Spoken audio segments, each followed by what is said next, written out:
Hello my dear student.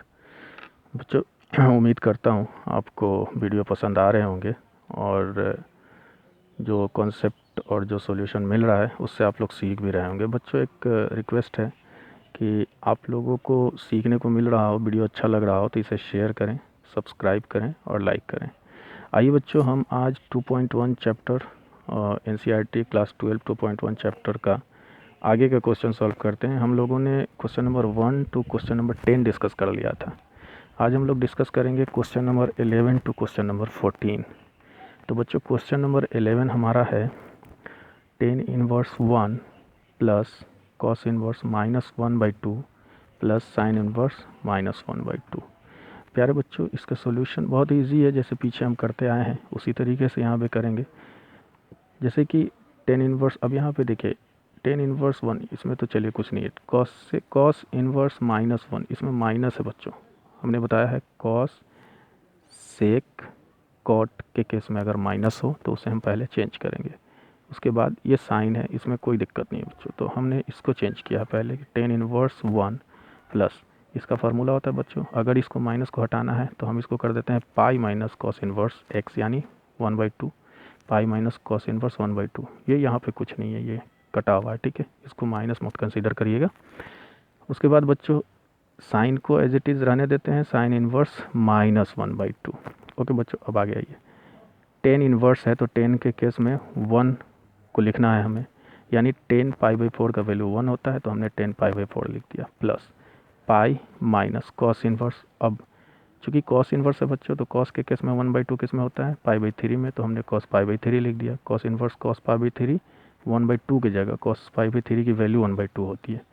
उसके बाद plus sine inverse 1/2, sign के केस में साइन π/6 का वैल्यू होता है तो साइन π/6 को हमने यहाँ लिख दिया और माइनस को रहने दिया।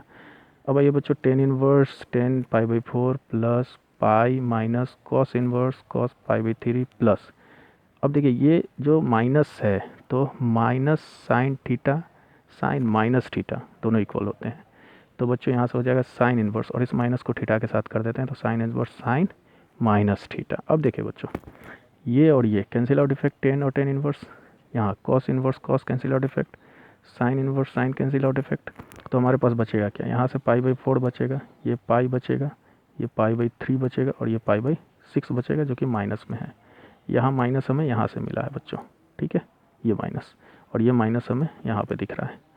माइनस प्लस का बहुत ही केयर करिएगा, ये हमारे सॉल्यूशन को डैमेज करता है। अगर माइनस प्लस आपके केयर से बाहर निकल जाए, यानी कि थोड़ा भी अगर माइनस प्लस में गलती होगा तो हमारे सॉल्यूशन को ख़राब कर सकता है और आंसर लाने में मुश्किलें आ सकती हैं। चलिए अब यहाँ से हम जब सॉल्व करते हैं तो इस तरीके से हमारा ये सॉल्यूशन है। उसके बाद ये आता है 9 पाई डिवाइडेड बाई 12, हमने इसको कैंसिल किया तो आएगा 3π/4। This is answer. आगे चलते हैं बच्चों, क्वेश्चन नंबर 12।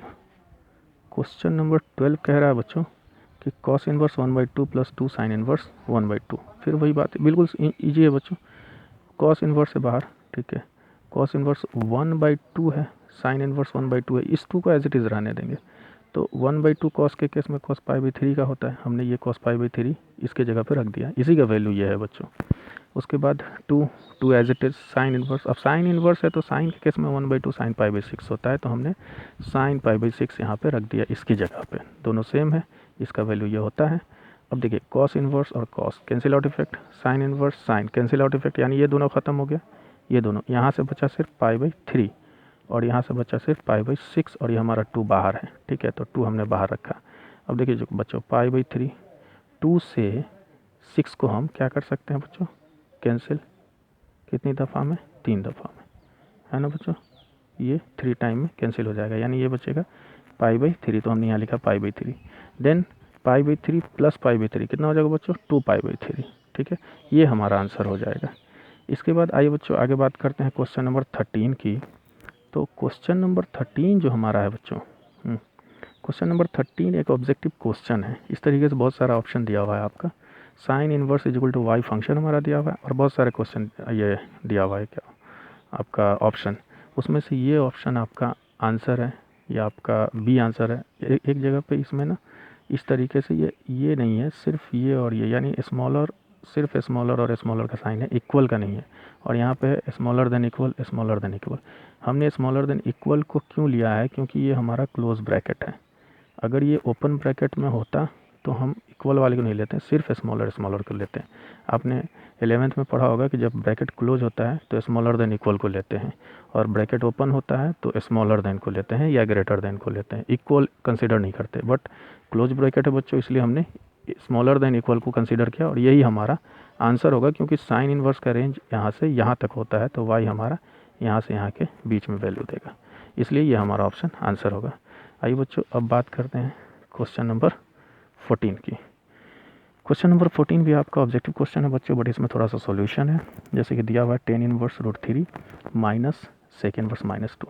फिर हम वही बात करेंगे बच्चों, सेक में माइनस आ गया, कॉस सेक और कॉट, ये जब थीटा के साथ माइनस आए, यानी सेक इनवर्स एक्स के साथ माइनस आए, सेक इनवर्स -x, तो हम पहले इसको बदलेंगे। माइनस को हटाने के लिए हमने क्या फॉर्मूला जाना है, पाई माइनस होता है ना, तो हम लिख देंगे सेक इनवर्स -2 को pi minus sec inverse 2, minus हट गया यहाँ से। अब देखिए बच्चों, चूँकि बाहर भी माइनस है, इसलिए हमने ये ब्रैकेट लिया है कि बीच में माइनस आ रहा है इसकी वजह से, और इसके बाहर ऑलरेडी माइनस है, तो ये माइनस इसकी पूरी प्रॉपर्टी के लिए है। अब अगर इसमें कहीं बीच में माइनस आ रहा है तो इस माइनस को हमको उसमें देना होगा, यानी उसके साथ मिलाना होगा, इसलिए हमने ब्रैकेट रखा है ताकि ये कन्फ्यूजन न क्रिएट करे। आप डायरेक्ट अगर बिना ब्रैकेट तोड़ेंगे तो ये माइनस ही रह जाएगा, जो इस पे इस माइनस का इफेक्ट नहीं जाएगा, जो कि जाना ज़रूरी है। ये माइनस का इफेक्ट जब इस पे जाएगा तो ये पॉजिटिव हो जाएगा। अब आगे स्टेप देखते हैं बच्चों, tan inverse √3 minus pi minus sec inverse 2, ये तो हमने लिख दिया। अब जब इस ब्रैकेट को तोड़ेंगे हम तो हम लिखेंगे tan इनवर्स, अच्छा √3 के लिए tan के केस में tan π/3 होता है, यानी tan π/3 का वैल्यू √3 होता है, तो हमने ये लिख दिया माइनस पाई।